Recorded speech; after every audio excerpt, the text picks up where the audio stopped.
Hi, today with you is Wilwa. Today we're having our very first podcast recording on navigating queer parenting.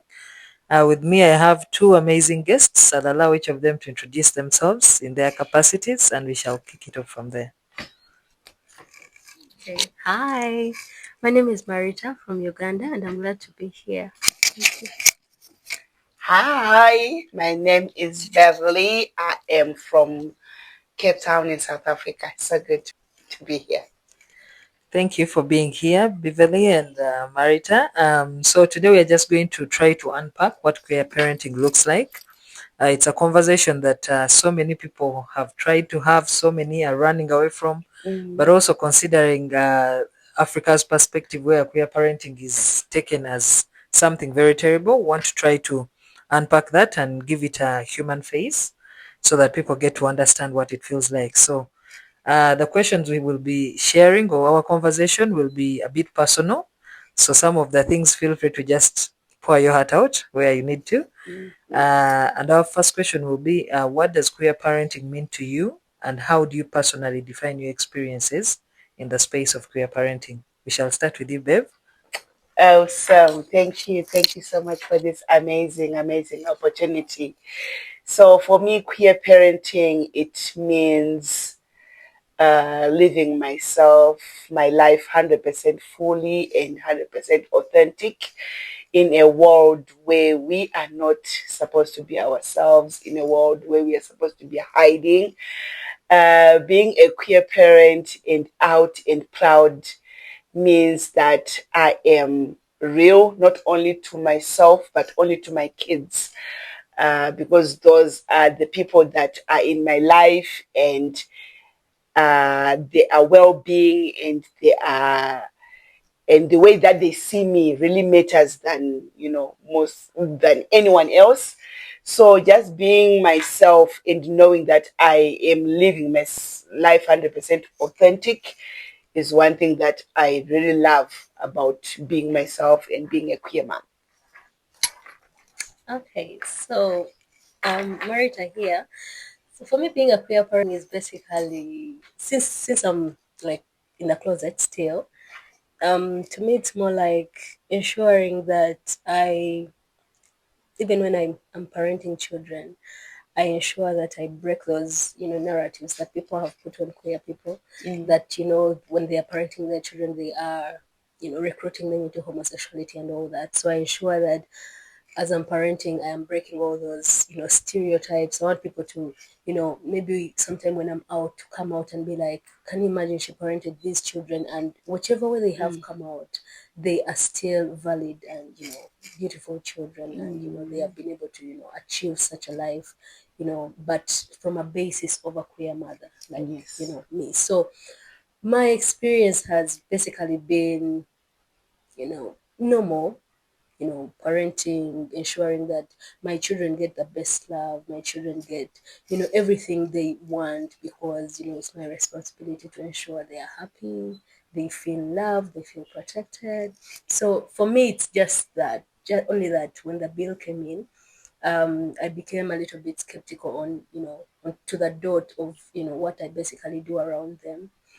But I take it as something that is amazing for me to do as a queer person. Yeah. So you earlier talked about the bill, and there are people out there listening and wondering what is this you're calling the bill. So if you could break that down for us.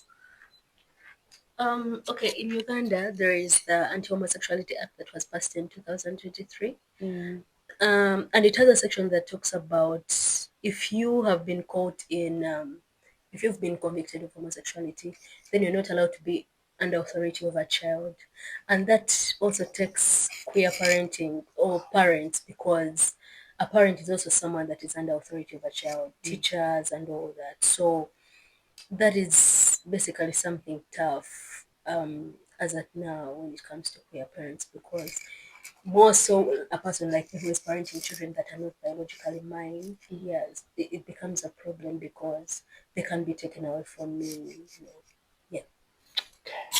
So I'm very confident about this. A number of queer people end up parenting children that are not biologically theirs. It could be by adoption. It could be kids of late sisters and brothers or friends.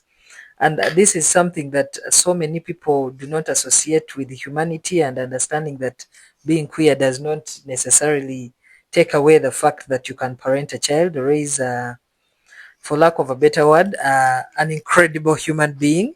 That said, can you walk us through your journey of becoming queer parents? Go first on this one. Yeah. So basically, my journey has been a smooth one because I really love my family to the dot. Like, I love my sisters. I have a really small family. I have a sister, I have a brother. So I take them as people that are really to my heart. So when it comes to their children, I've seen them from the word go. Yes, so it has really been easy for me to like have them at home all the time, parent them because this is what I've done all their life. So for me, that has been really easy. That has been my journey. They usually come to my home many times in a term. So that really has been my journey. But I'm also on a private journey of ensuring that I get my own, and I'll do that using home termination. Yeah. Awesome.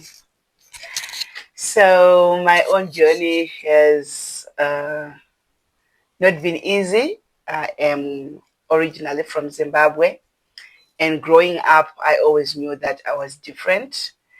But coming from a big family of 8 kids, my mom and my dad, I always knew that there was something different about me from the time when I think I was 13 years old. But the way that we are brought up, the parenting system that is in Zimbabwe, uh, our parents basically detect our lives, what we're supposed to do, the schools that we have to attend, the extracurricular activities that we have to do. Maybe it's sports. There are things that they will say, you are a girl, you are a woman, you don't do this. So my whole life, it was just centered on my dad, who would always tell me, you are not a bright student, you are not a straight A student, you are going to fall on this side, you are not good enough. And it's something that was just brought up in me. And I grew up believing that I would never be good enough with my fellow siblings who are actually geniuses, who are straight A students.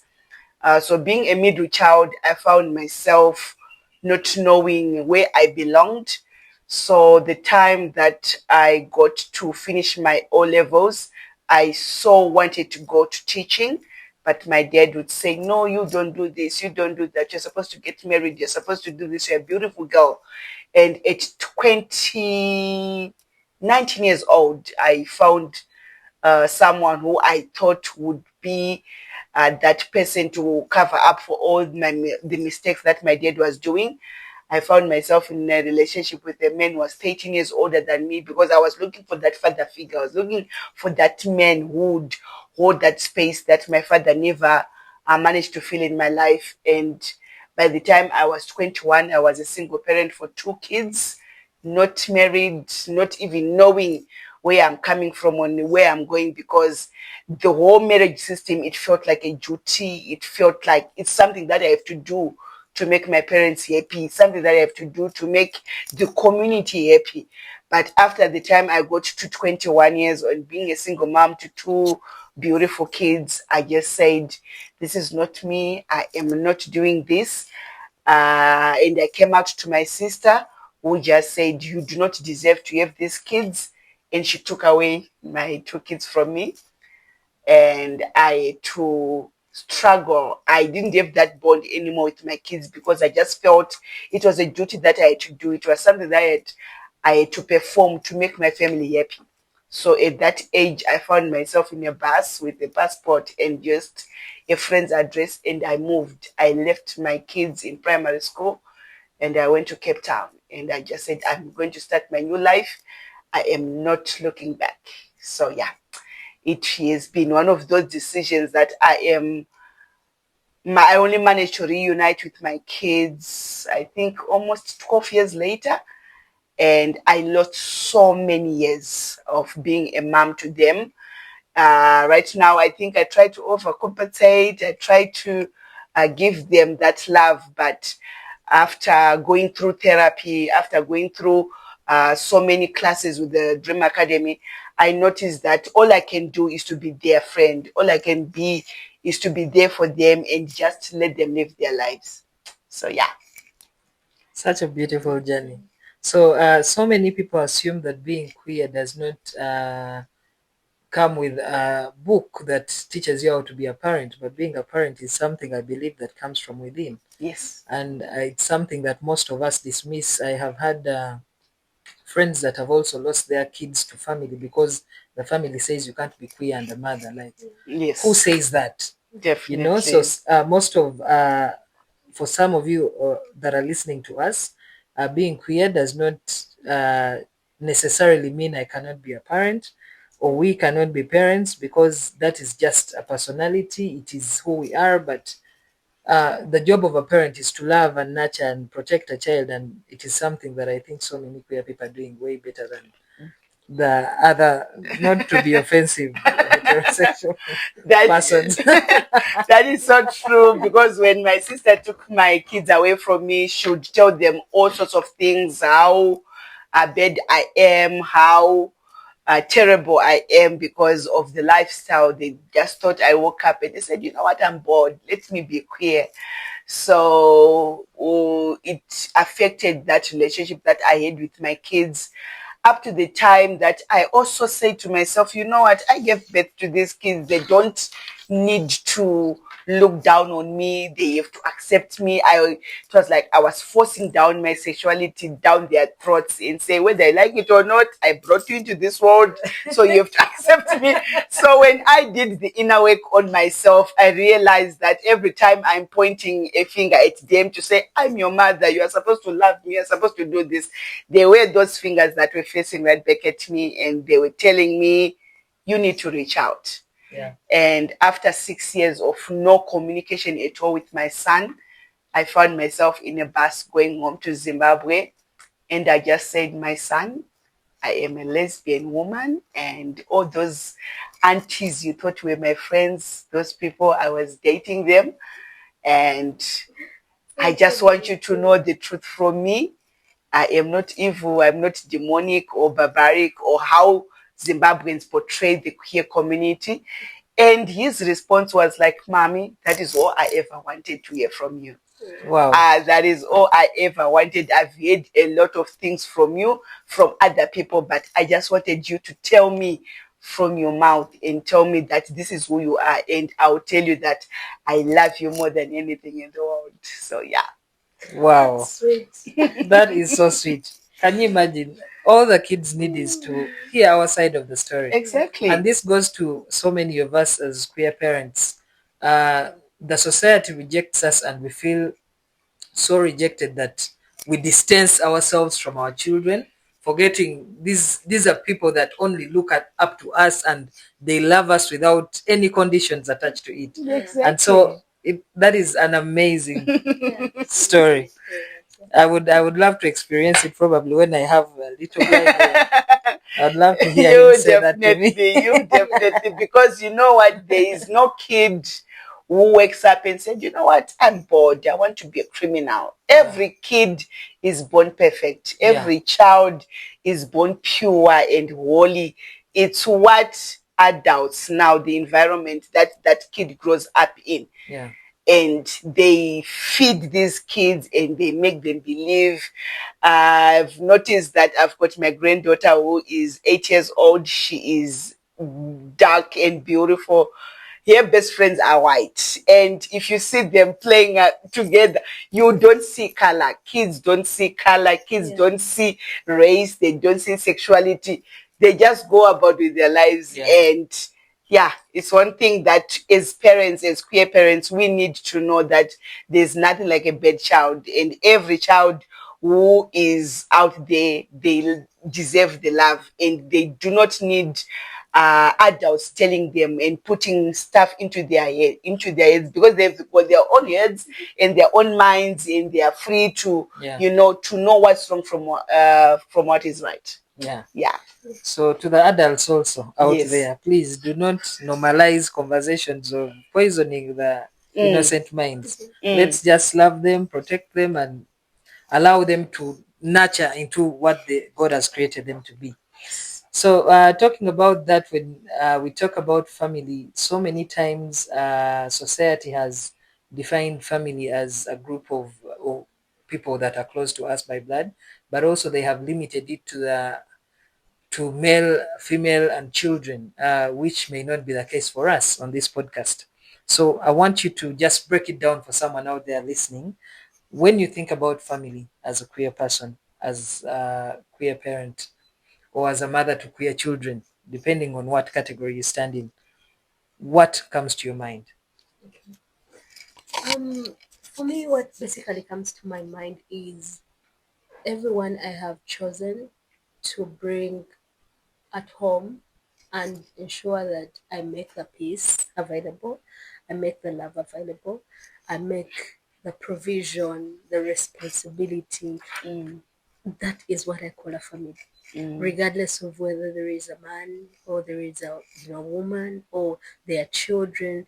But if I bring you clothes, take you home, put you in that environment, for me, I have made you family. Definitely. For me, that is really it. And for me, the basis of my family is basically love, protection, listening. Let's discuss. Even when it comes to my children, I tell them, okay, this is what is happening. What do you think? What do you think we should do? I put them into that decision making. What do you think? Is this comfortable? Do you like it? Do you not like it? So that I do not impose, because this is meant to be a place where everyone comes and feels like I can rest. I can have fun. I can have all that joy. For me, that is family. And I can choose you.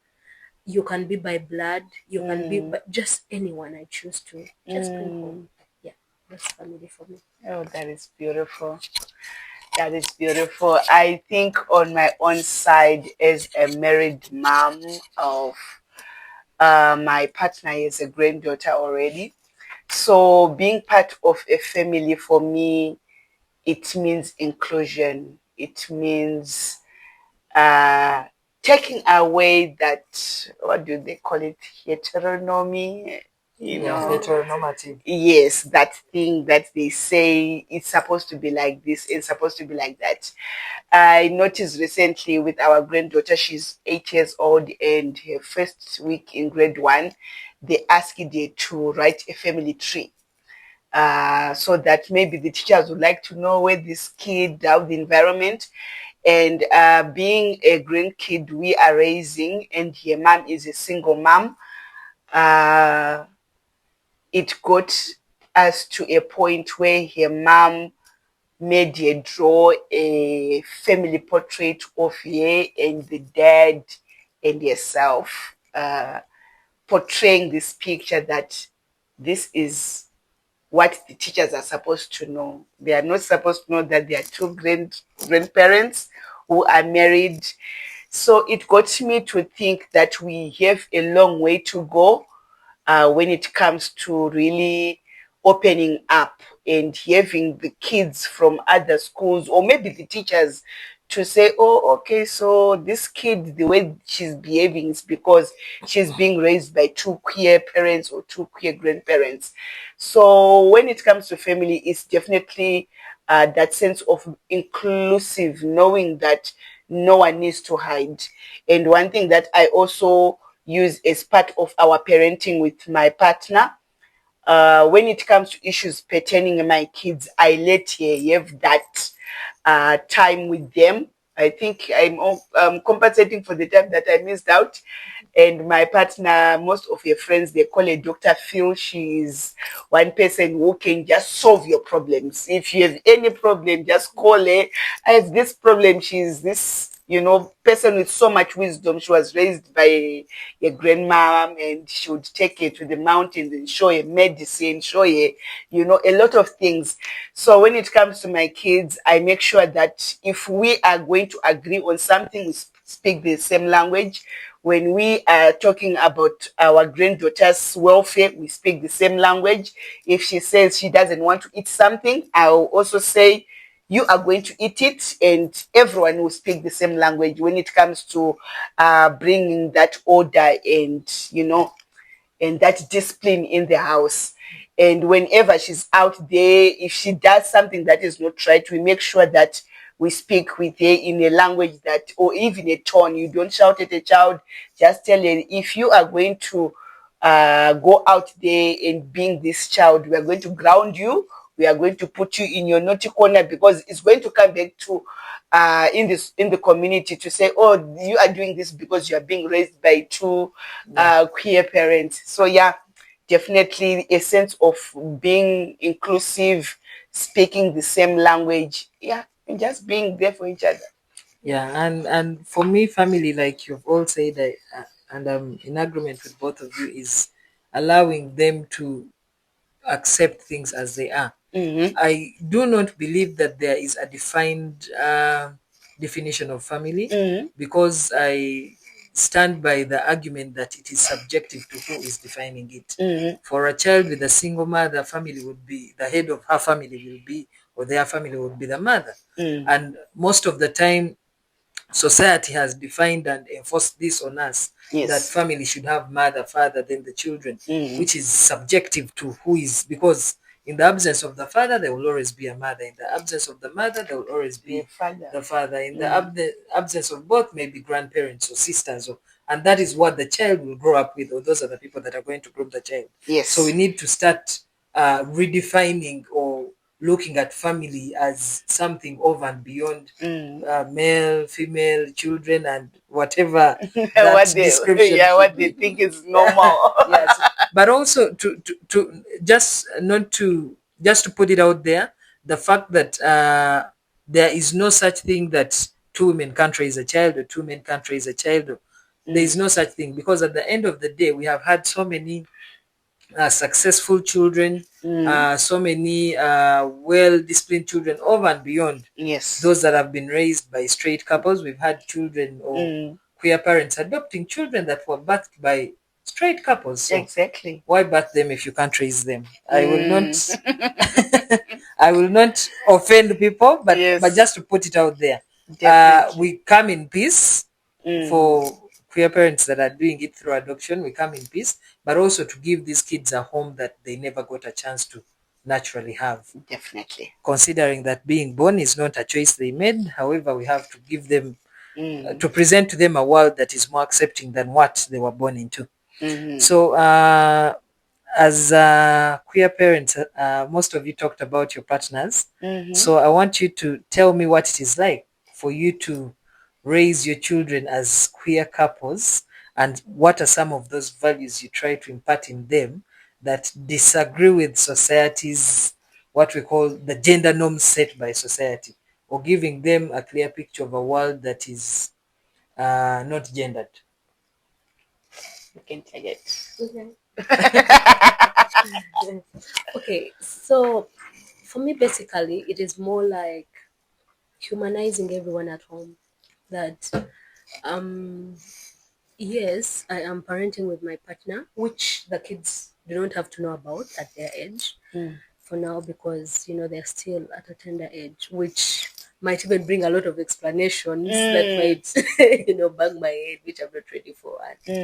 So for me, it's basically humanizing everyone at home. Like, be it that little kid, we ensure that we humanize them. We do not treat them like the kid they are, but as a person that has an opinion, even at their tender age. Do you like this? Do you not like this? What do you think about this? What do you think about the other one? Then the other thing is about us knowing that me and my partner are on the same page. So if at all this child asks for something and it's a no, then it's a no for both of us. Kids have those things they play that they know the softer parents, so they'll try to convince. But then, I wouldn't like to go sideways from my partner. If she says no, then it's going to be a stronger no for me. Definitely. So they will know that I don't have to go this side if this person says no. But I think I'm way softer. Someone has to be. Someone is too hard. I feel like someone is too hard on the kids, but then she'll tell me, I am ensuring that they get the tough skin they need to have. Exactly. Everything is not going to be as soft as you're training them to be, because I will understand them to the dot. Because I'm a community psychologist, so I have that ear. Okay, you don't like this. Okay, you don't have to do it if and all that. And she'll be there saying, "What are you saying? She has to do this. Let her Yes. try to do this on her own and all that." And then I'll be there sitting feeling like she is mistreating them. But then she'll just tell me, no, let her try. Okay, when she fails, then we can help, but let her try. And, I feel like that has at least helped them to get tough when I am here pampering them and telling them, you girls are very beautiful. No, you don't have to do all the tough stuff. It has to, all that. So Yes. that has really been our experience. Oh my God, that really resonates with myself and my partner and our kids. They are now adults. Their lives. They don't want to move out. Yeah, disclaimer alert, if they hear this, they should know that there's times when we just need our space. But being refugees staying in South Africa, we found that it's safer and more convenient to have them all under one roof. My own daughter is that rebel. She wants a life, so she's out there living a life, taking care of my other sister's child and our son from my partner.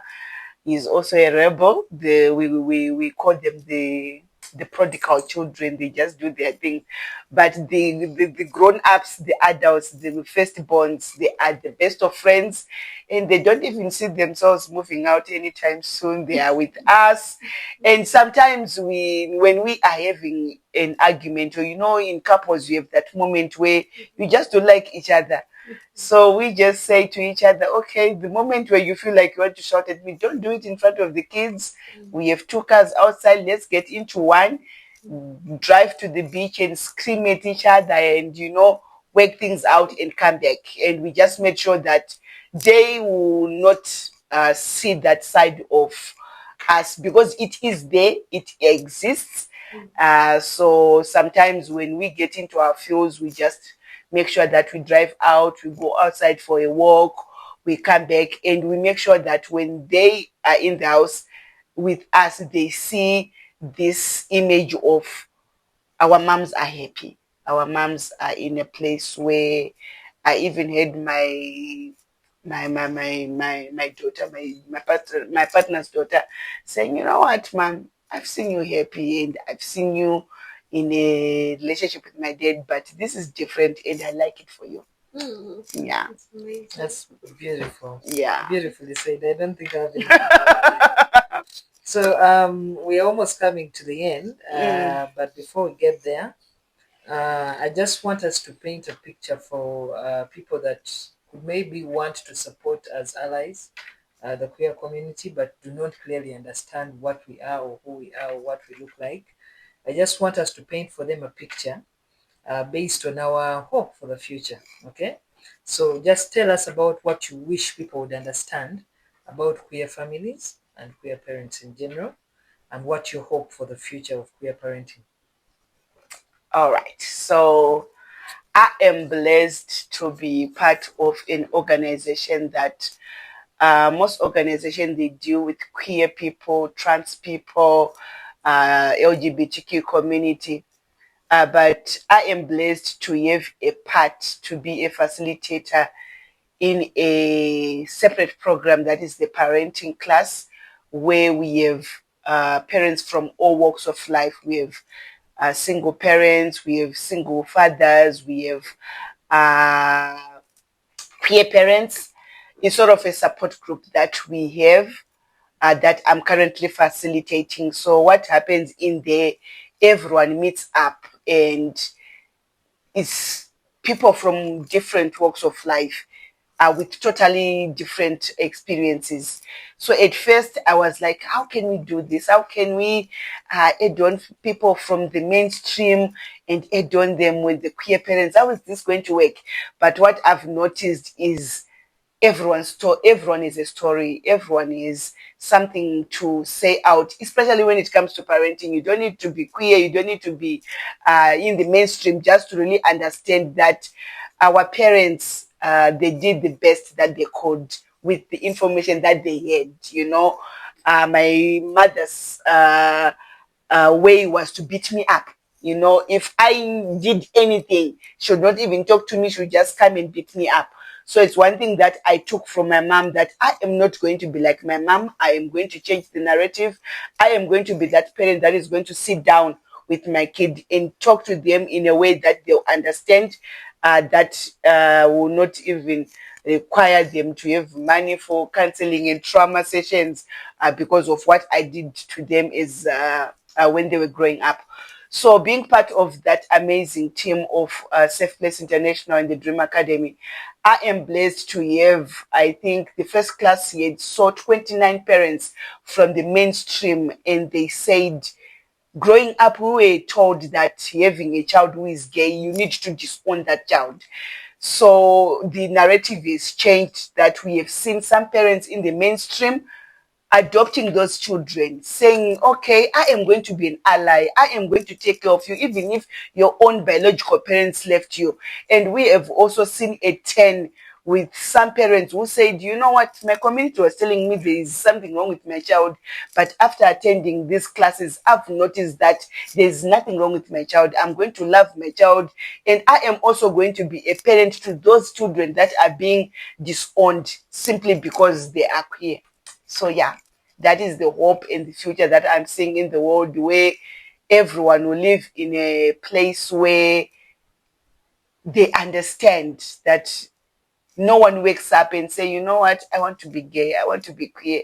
It's something that is just there, and the moment we normalize it, it will make this world a better place to live. Yeah. Okay, so for me, I just want to begin by saying that parenting has no manual. Mm-hmm. Regardless of how many children you have in your life, Mm-hmm. it will always be like a separate experience for each and every kid that you give birth to. Mm-hmm. So, and it's the same with the mainstream. Nothing makes a difference. So when a queer parent is parenting a child, there's whichever way the child turns out in the future is not anywhere the fault of this queer parent. Mm-hmm. Because we queer people have been parented by straight parents. Mm-hmm. So if you say that I am going to recruit my child, Mm-hmm. why did my parents fail to recruit me Mm-hmm. into heteronormativity? I mean, Exactly. so that is exactly what I'm saying, that there's no manual. So if you see me parenting my child, do not just look at my queerness. Mm-hmm. There is a value I'm trying to add on this child, putting my sexuality aside. There are very many times when I've had to, put my sexuality aside and say, no, for this I'm going to, I don't need my child to know this. I don't need these children to know this because it's not their age. It's, it's even none of their business. I'm their parent, That's and I what they give need. them, what is eatable to them, what is consumable. So me, my parents, and me parenting my children have nothing to do with each other. I am a parent to them, and I'm a queer person with my partner. So they're two separate things. So if I am parenting, why should someone get it in their mind that I'm trying to make my child queer? No, I am not. I am trying to give them the love, give them the support they need, and even if they grow up knowing that, okay, maybe I am queer, they will know that, okay, I can't always come back to mommy and, talk to her and see, what am I not understanding? Because I have created that space in my family where they can always revert. Let's talk about something.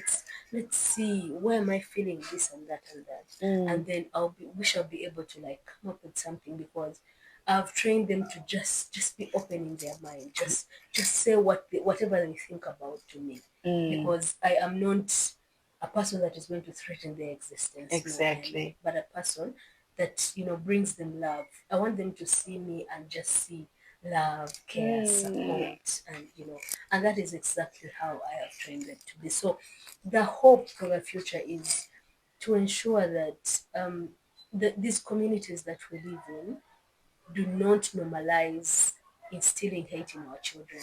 Yes.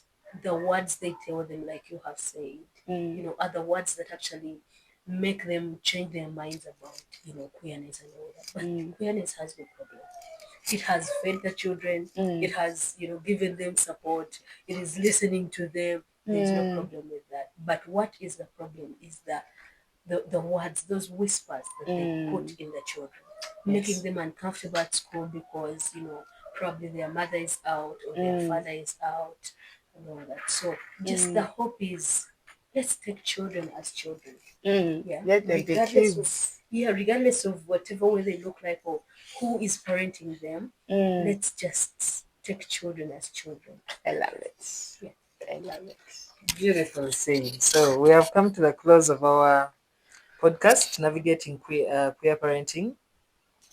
And I want to conclude by saying, let us normalize seeing the humanity in people and not the sexuality. I have a feeling that the biggest crisis is on seeing Wilworth as queer rather than seeing Wilworth as a human being. If we normalize saying, okay, this is a human being over and before they are queer, that would be a beginning point for us to change our opinions.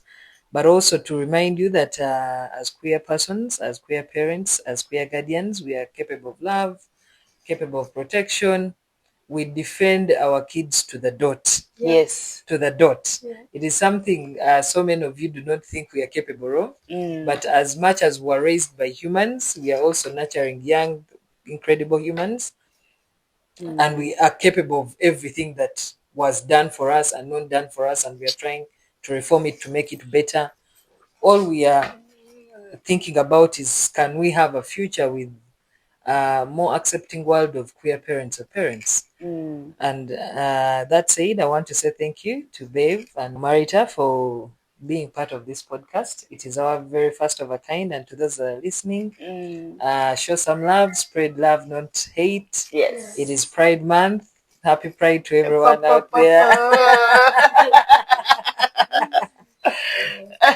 And hug that human being that is being rejected by the world. We deserve a hug, surely. Definitely. Thank you. Thank you so much.